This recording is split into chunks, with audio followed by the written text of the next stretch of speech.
And it is also very difficult to see only one man doing it. So the lieutenants must be in place. The lieutenants must be ready to obey laws.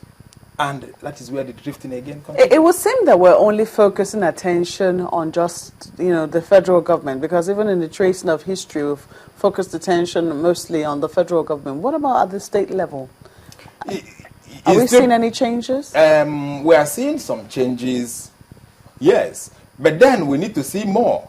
Take, for instance, we have 36 state governors, and when you're naming just 3 or 4 or 5 as people who seem to be giving us minimal governance, it says a lot. I'll give you an example.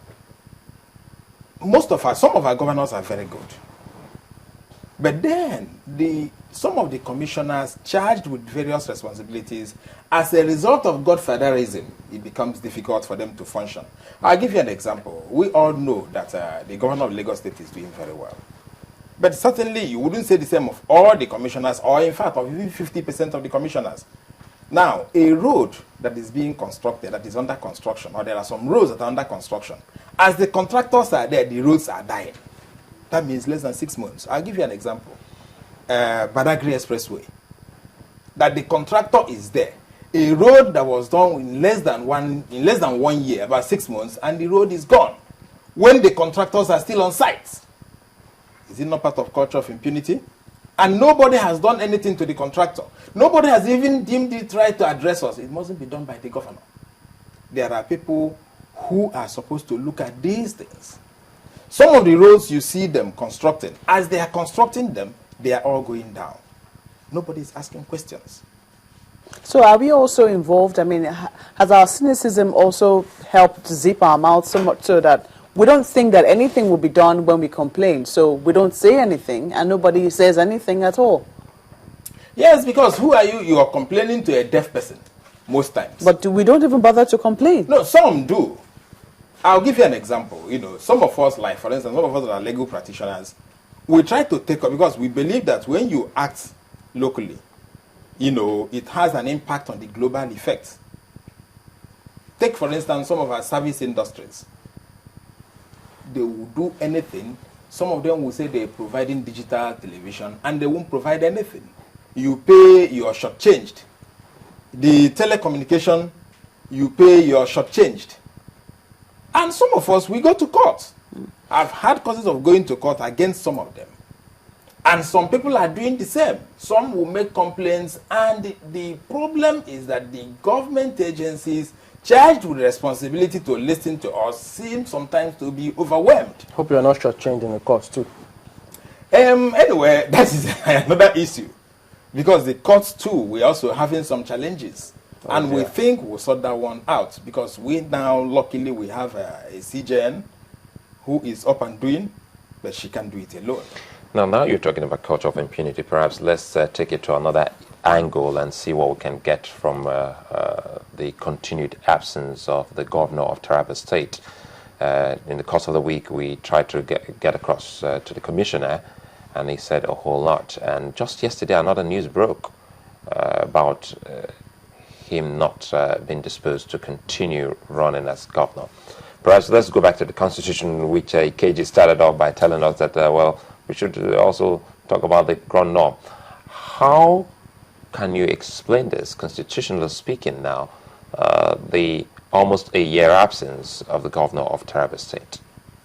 These are also the basic flaws in the Constitution. When you look at Section 189 and Section 190 of the Constitution, you see what should happen when governor cannot act again. Again, technically, it is still the governor that will say, I can no longer act.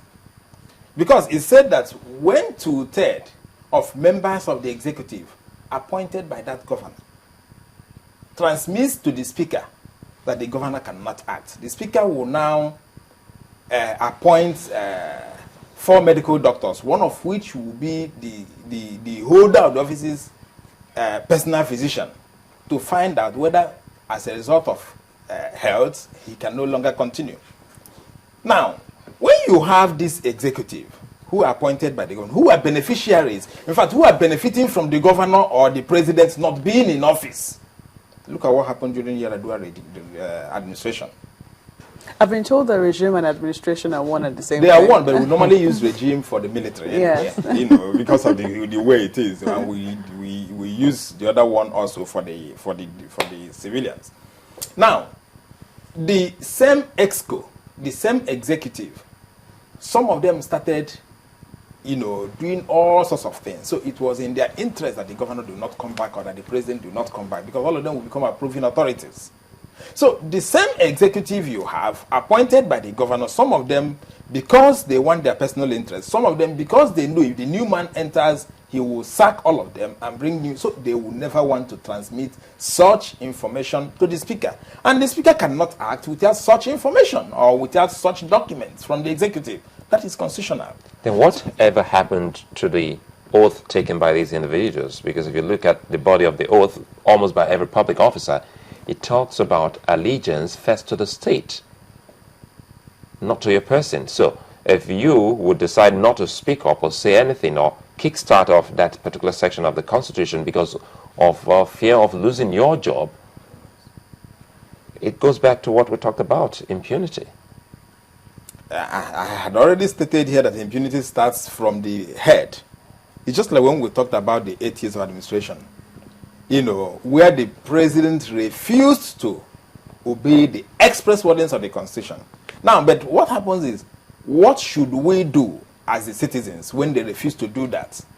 They have refused. In the case of Taraba State, for instance, and now the State Assembly hasn't done anything, so to speak. We have the deputy in acting capacity, and we say we can't do that in perpetuity, right? Yes. So how can the State Assembly come to the rescue just the way the National Assembly, at that time we had the imbroglio concerning the illness of our late President Yar'Adua then, come to the rescue of the nation? Yes, and that is what you see, distinguished Senator David Mark was able to come to the rescue and help the nation. The State Assembly would not ordinarily assume any power without the executive transmitting something to it. But then, a member of that house can go to court to insist that the executive must transmit it. The court can actually compel them to do that. Must they go to court? What if they move it as a motion of under some sort of importance on the floor of their State House of Assembly? Yes, there can be a resolution, but remember, resolution cannot be binding. They cannot make laws. You see, the only thing that can bind the executive or that can bind any person is a law. A resolution is more of advisory, though very influential advice. But no matter how, even if it's moved by all the members, it's still a resolution and it is advisory. But then one expects the Executive Council to implement that resolution. That it is advisory does not mean you cannot implement. So we expect them to pass a resolution first, and where that resolution is not adhered to, they are supposed to, one or two of them, or the House itself can go to court and compel the members of the executive to transmit such letter. But again, but pending that, the acting governor can, if you are an acting governor, you can do all things that a governor can do. He can change members of that executive. Yes, he can sack the commissioners. He can sack the commissioners Yes. in acting capacity. Yes. And get his own team Yes. that will kickstart all of that. All of that. But isn't it always assumed? Because, I mean, oftentimes that is usually the fear of those in the cabinet, that if the person at the helm of affairs is not around, my job is threatened, so that even if you're doing something right or you're trying to serve the interests of the public, your job is still at stake when the person who put you there is not there. But you always assume that the deputies are always part of that larger team. Why should it always be that way, in such a way that commissioners or ministers, your job's uncertain if there's a change on the helm of affairs? You know, it is very important because the person the boss stops on the table of the person in charge. You must give him leverage. He should be able to choose his assistants, because whether the government fails or not depends on him. So that is why when he comes in, he decides to choose. He may say, Mr. A cannot do this job, let me take Mr. B. Or Mr. B cannot, let me take Mrs. C. Or it's just about political patronage? Anyway, in Nigeria, most times it's all about political patronage. You know, but it should not be. It should be who should deliver. I'll give you an example. you have about 40-something ministers in Nigeria. And when you start counting, you see that about 5 or 6 are working. The rest are really, and when you look at those that are not working, you see that they are fully on political patronage. But those ones that were choosing on merit, you see them because it's all about how do you plan what you're doing. Do you set goals? Do you decide, do you wake up to say, in this ministry, in the next 6 months, this is where I'm going to be? And in that 6 months, you do an evaluation. Are you where you want to be? In the next 1 year, this is where I want to be. In the next 3 months, this is where I want to be. Once you don't have people who can think and plan, they can't do anything. They are incompetent, and they are there.